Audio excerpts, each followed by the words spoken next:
Hello everyone, welcome to the third day of my 21 days challenge. In this 21 days, I am just trying to be more consistent with my study and trying to make it as a habit of mine. So let's just start the day. Good morning everyone. Here I am with puffy eyes doing my skin care routine. Fresh होने के बाद moisturiser and body lotion के साथ मेरी skin care routine start होती है। आज मुझे कहीं बाहर नहीं जाना है, रूम पे ही पढ़ाई करनी है, बट फिर भी थोड़ा सा फ्रेश होके तैयार होके पढ़ने बैठो तो अच्छा लगता है।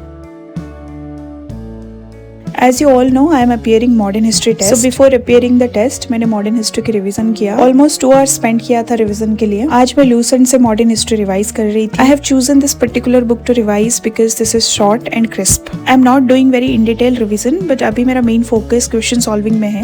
So question solve के बाद जो analysis दिया होता है mock test में, वहाँ पर मैं ज्यादातर रिवीजन करना अभी प्रेफर कर रही हूँ। जब मैं कोई भी सब्जेक्ट स्टार्ट करती हूँ पढ़ने के लिए, I do it in 3 steps. In first reading, I don't highlight anything or point out anything. I just do a casual reading to understand the topic. Second reading पे मैं important points को highlight करती हूँ while going through the second time. Third reading पे मैं एक short notes बनाती हूँ या एक flow chart prepare करती हूँ so that it will be easier to memorize. आप लोगों की क्या method रहती है कोई भी topic को खत्म करने के लिए? Please comment down below so that I'll get some insights.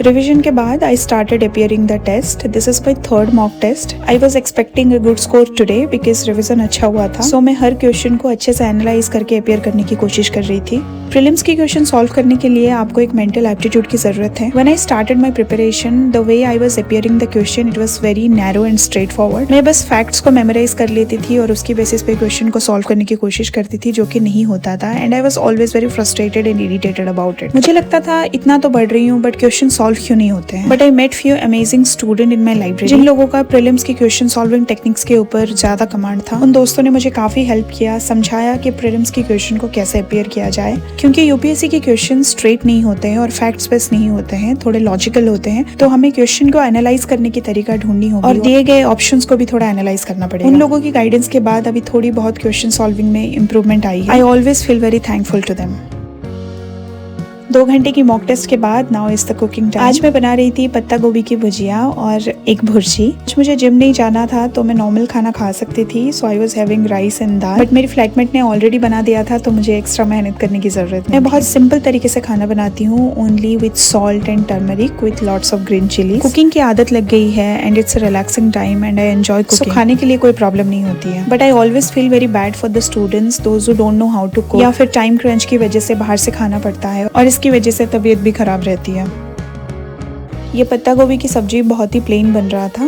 It's just like stir fry. आप बस थोड़ा सा तेल डालो, प्याज डालो, हरी मिर्च, नमक और हल्दी डाल के बस भुजिया जैसा बना दो. हाई फ्लेम में फ्राई करते रहो. विदिन 10 मिनट्स ये बन जाता है और हेल्दी भी रहता है.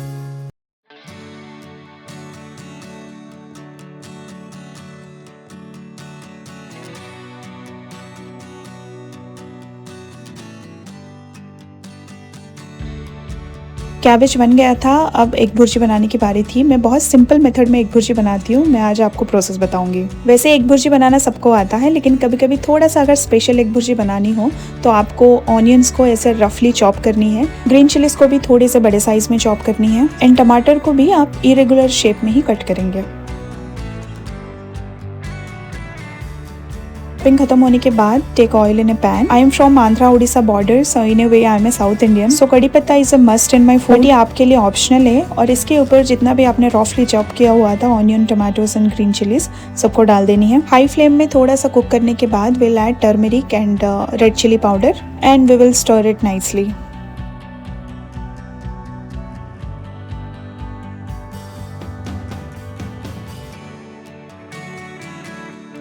इसके बाद हम एग्स को मसाले के ऊपर ही निकाल देंगे. इन दिस प्रोसेस आपको एग्स को अलग से मिक्स करने की जरूरत नहीं है. Then in low flame mix it very well. Low flame में जब आप धीरे धीरे इसको मिक्स करते जाएंगे, it will turn out to be very fluffy and egg bhurji should be fluffy to taste good.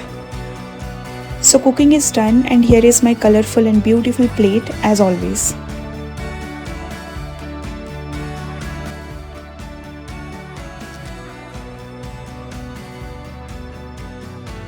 Lunch के बाद I took a short nap and now is the time to analyse the mock test. ये काफी time consuming रहती है क्योंकि 100 question को एक के बाद एनालिसिस करना, उसके ऑप्शन को अच्छे से समझना, it's time consuming but beneficial in a long term. ये रिविजन करने का एक मेथड भी है। आप एक पर्टिकुलर कोचिंग सेंटर के एक सब्जेक्ट के सारे टेस्ट उठा सकते हो।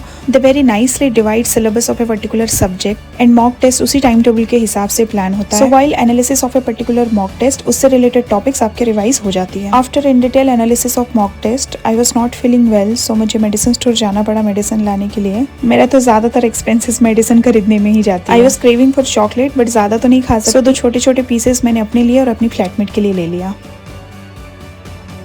आज मैं जिम नहीं गई थी क्योंकि हर 3-4 दिन में मेरा एक ब्रेक रहता है। So I decided to watch a Korean series जो कि काफ़ी अच्छा था, बहुत ज़्यादा रोमांटिक और नाइस फीलिंग वाली series. I was blushing throughout the time and enjoyed watching it.